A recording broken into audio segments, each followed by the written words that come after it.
Hello everyone, and welcome to Semiconductor Pro in 3 minutes.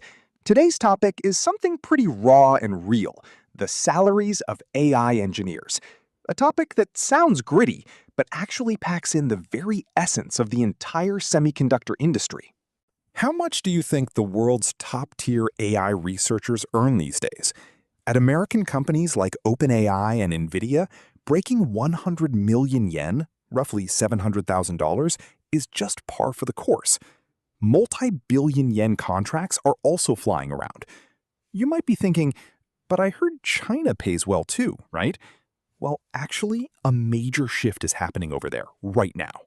Around 2008 to 2010, China was overwhelming the world with sheer money.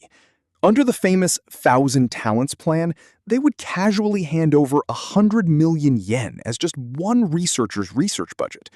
Back then, American AI researcher salary levels were different from today, but Chinese companies offered 2 to 3 times the going rate, aggressively buying talent away from Silicon Valley. But today, top researchers are starting to choose to stay in America, even if the salary is a little bit lower. Why? The reason is actually pretty simple. It doesn't matter how much money you're paid. If you can't use the latest NVIDIA chips, then as a researcher, you might as well be dead. In other words, for AI researchers, the real reward today isn't cash, it's compute resources, meaning the sheer number of GPUs you have access to. Because of US restrictions, China simply can't get the latest chips. Even the most skilled chef in the world can't make the finest dishes, that is, the best AI models, without the highest grade kitchen knives, like an H100 or a B200. From China's point of view, this is partly a self-inflicted wound. By using money to forcibly extract technology back in the day, they ultimately triggered the powerful semiconductor restrictions we see today.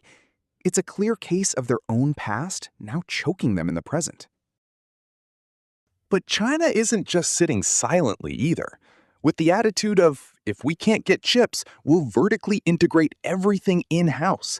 Huawei and others are developing their own AI chips and lining up roughly 5 times as many of them, trying to brute force their way into catching up with America. What's truly stunning is something like DeepSeek, an AI that came out of China. With the sheer determination of, if the hardware is weak, then make up for it with smarter software, they've shown astonishing cost performance. You really can't just dismiss China and say they're done. There's an unsettling, deep-rooted strength still there. And now, today's pro tip. The AI salary gap is, in essence, the gap in semiconductor procurement capability.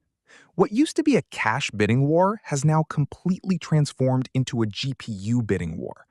Even software researchers, in the end, can only dance on top of silicon. That's the absolute truth of this industry.